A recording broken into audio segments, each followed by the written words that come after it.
everyone. Stay tuned to the end of the video if you're interested in finding out information about how to talk with me on a one-on-one basis. Enjoy the video now. Hey folks, welcome to the channel Thinking Theology. I'm Don. You saw the title. Those of you who don't know Bill Burr, I'll just give you a formal potty mouth alert right now because he uses it. It doesn't bother me. Every so often I'll get a comment on the channel that this is just ungodly, horrible, things like this. And I say, I just put it this way, my view on foul language. Is it more offensive when, let's say, father stubs his toe and blurts out, shit, and his kid hears it? Or is it worse for the father to not use potty mouth, but just say, for instance, to a kid, you'll never amount to anything? Now, which is worse? Which is going to do more damage to the kid? All right? Now, an argument can be made, neither should be said. Fair enough. But Paul even said, as reportedly said, that he counted everything but dung, but for like the excellence of preaching Christ or something to that effect. So what is dung? Anyhow, maybe that was watered down for the King James Version. I don't know, but still, I think we're adult enough to be able to handle it. Anyhow, Bill Burr, his thoughts on Judgment Day or being judged on Judgment Day. It's a very short video. Here we go. You die and then you go up to get judged, right? God pops in the DVD of your life. Like, I don't know about this right here. Mind explaining yourself? This thing.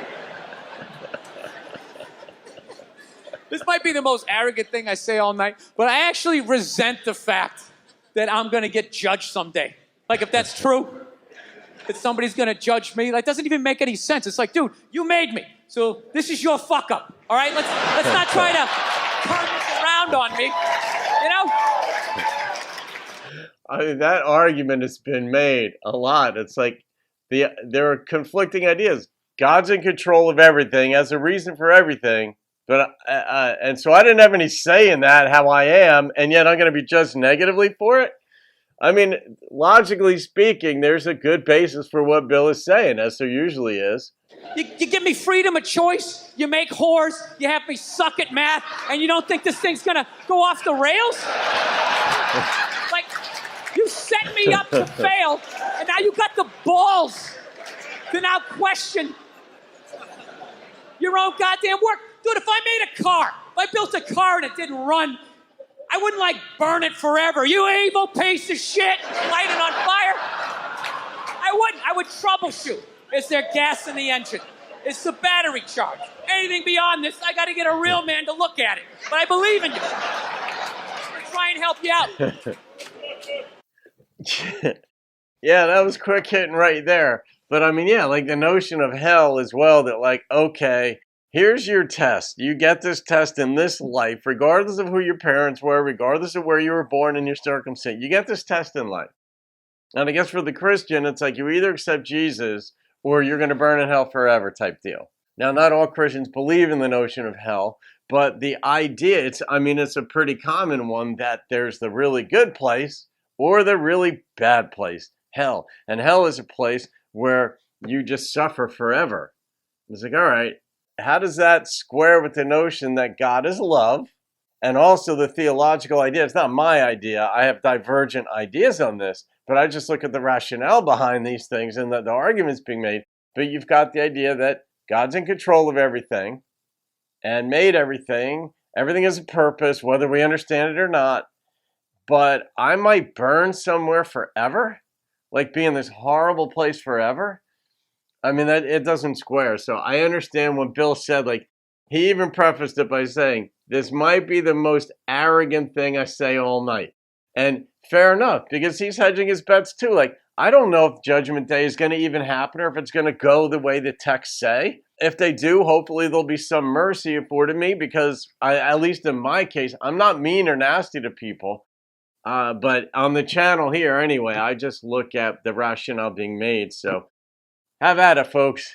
Bill Burr, his thoughts on Judgment Day. And whether people admitted it or not, virtually everybody has had this thought that Bill says. They may not admit it. They may have gotten over it. They may have moved past it and squashed their rebellious thoughts or whatever they think they had.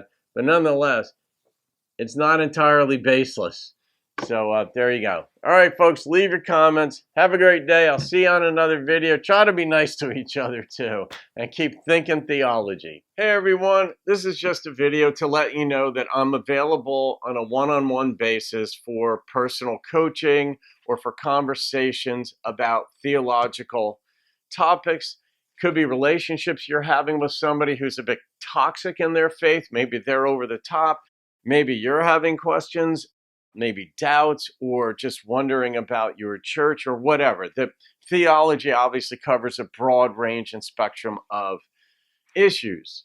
So if you need or want to speak with somebody about these topics in a non-judgmental way, non-confrontational way, I'm available on a one-on-one basis. I've been doing this for many years, not just with theology, with executive business coaching. I work in personal spaces with people who are going through a divorce. And this is not about establishing your faith or challenging you on faith. This has nothing to do with your particular denomination, faith, religion.